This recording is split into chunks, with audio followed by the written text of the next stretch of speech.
하나님 말씀 시편 123편. 핍박과 멸시를 받을 때에 간절한 그 기도가 이 시편 123편이에요. 여기서 중요한 거는 핍박과 멸시를 받을 때 이렇게 간절히 기도할 수 있느냐가 중요한 거고, 크게 두 번째는 이따가 얘기하겠어요. 그러니까 여러분, 요한계시록을 읽어보면은 하나님의 무시무시한 심판이 저희들에게 임할 때 그들이 절대로 회개하지 않고 길길이 뛰면서 욕을 하나님 앞에 더하는 걸 보게 돼요. 여러분, 힘들 때 하나님을 찾는 것도 믿음이에요. 힘들다고 하나님을 다 찾는 건 아니란 말이지.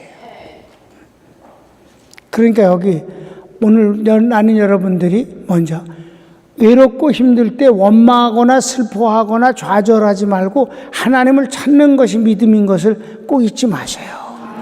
힘든 것보다 더 하나님을 찾는 열심이 더 강하면 그 힘든 거는 아마 하나님이 없게 해주실 거예요. 이들이 얼마나 그 힘든 상황에서 하나님을 사모하는가, 그것부터 봅시다. 첫 번째 보면 저희들이 하나님 앞에 기도를 하는데, 자, 힘든 상황은 바로 현실이에요. 바로 사람이 멸시를 하고 조롱을 해요. 무시하고. 이게 이제 바빌론 포로 당시 때 이러지 않았는가라고들 사람들이 추측을 하는데, 뭐 꼭 그때도 분명히 그럴 수 있었죠. 나라가 망했으니까. 망한 나라에서 온 사람들을 어느 민족, 어느 나라에서 존경을 하겠어? 나라가 망해졌는데.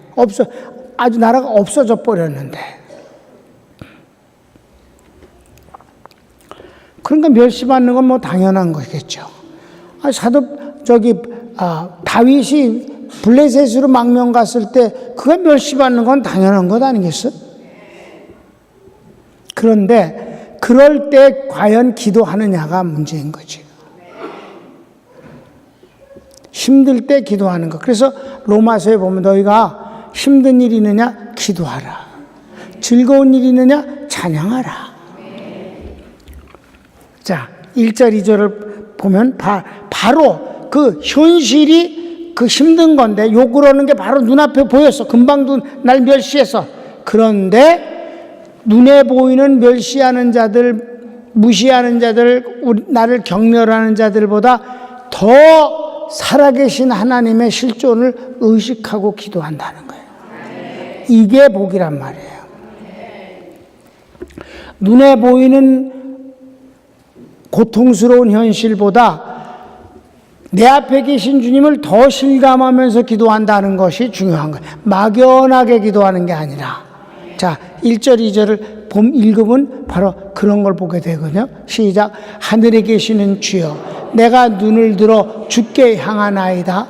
성전의 손을 바라보는 종들의 눈같이, 여주인의 손을 바라보는 여종의 눈같이 우리의 눈이 여호와 우리 하나님을 바라보고, 그런단 말이에요. 우리에게 은혜를 베풀어 주시기를 기다리나이다. 그러니까 여종에게 앞에 있는 여주인, 종 앞에 있는 상전, 바로 코앞에 있는 것처럼 하나님을 내가 그렇게 바라보나이다. 그러니까 문제보다 더 크신 하나님이라는 말을 했을 때 그냥 사이즈가 크다는 뜻이 아니라 문제도 실존하는 거예요.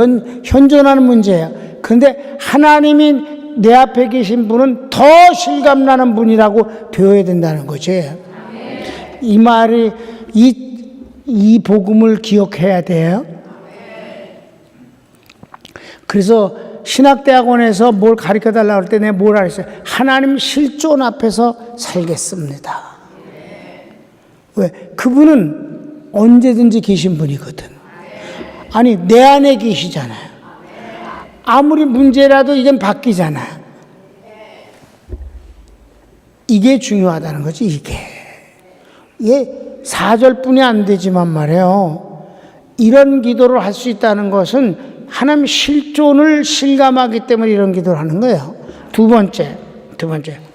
긍휼히 여기소서, 긍휼히 여기소서. 본문 시작. 여호와여 우리에게 은혜를 베푸시고 또 은혜를 베푸소서. 심한 밀서가 우리에게 넘치나이다. 그래요.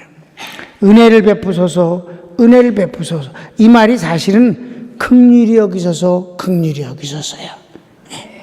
원어에서는. 그러니까 불쌍히 여겨달라, 은혜를 달라, 불쌍히 여겨달라. 마지막 3번 시작. 평안한 자의 조소와 교만한 자의 멸시가 넘칩니다. 이것도 보통 얘기가 아니지. 자, 4절 말씀 시작.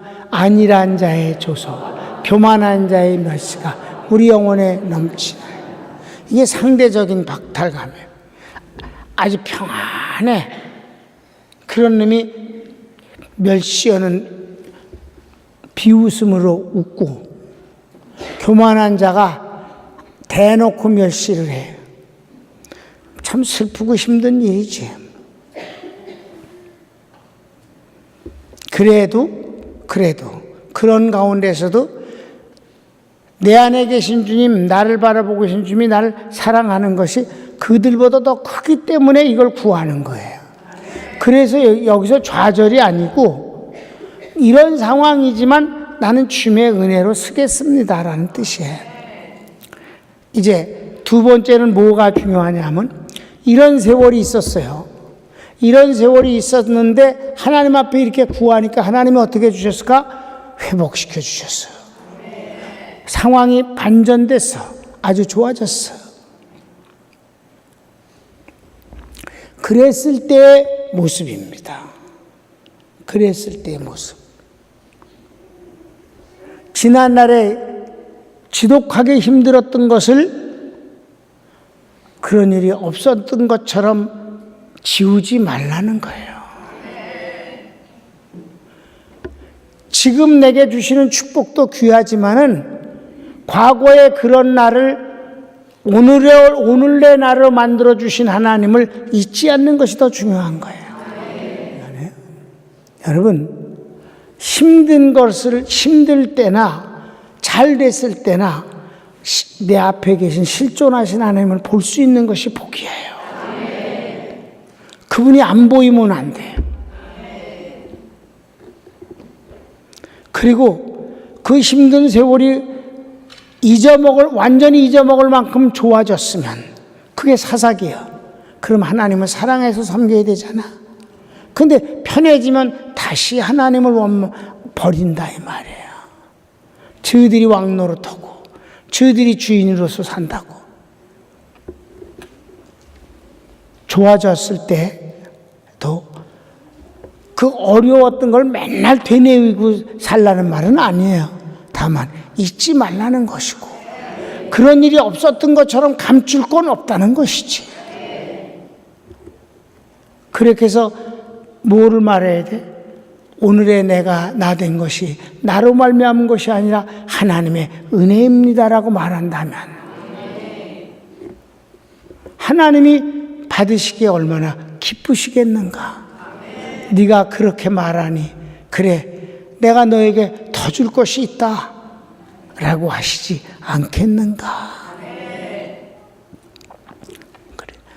힘든 일이 있어야, 여러분 아파야 치료받는 경험이 있는 거고 눈물을 흘려야 위로받는 일이 있는 것이고 수고하고 무거운 짐을 졌을 때 그분이 그 짐을 대신 짊어지는 홀가분하고 가벼움이 체험되는 거 아니겠어? 좋기만 하고 구할 것이 없으면 하나님 은혜는 어떻게 확인되겠어? 그러니까 내가 어려웠었던 것도 하나님의 은혜를 받는 자리가 됐으니까 그걸 부인하진 않는다. 이해되셨죠? 우리 교인들은 그렇게 삽시다. 그래서 난 여러분이 언제든지 결론은 주님의 은혜요 주님의 축복이며 주님의 인도하심이었습니다라고 말하면 그게 바로 시편 기자들이 말하는 공통된 신앙 고백이다. 손을 모읍시다.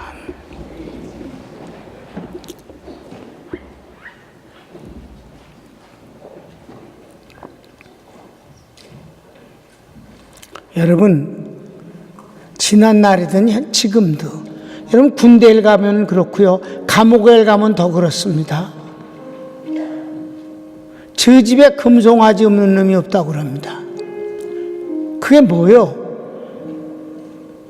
허황되게 과장해서 과시함으로 오늘의 나의 부끄러움을 조금이라도 근사하게 보이고자 하는 꾸밈이 아니겠소? 난 여러분이 하나님 앞에서 힘들면 눈물을 흘리게 되기를 바라며, 고통스러움은 힘들다고 하나님 앞에 고백할 수 있게 되기를 바랍니다. 아닌 것 같이 할 건 없습니다. 그래야 하나님이 은혜를 주시는 것입니다. 아파야 고쳐주시고 슬퍼야 위로받고 힘들어야 능력으로 도우심으로 회복되게 하시지요. 그러면 그 뒤에 어떻게 말해야 될까요? 내가 잘나서 잘된 것이 아니라 하나님의 은혜로 오늘에 이르렀습니다 라고 말한다면, 그래서 여러분이 별거 아닌 것 같이 보입니까?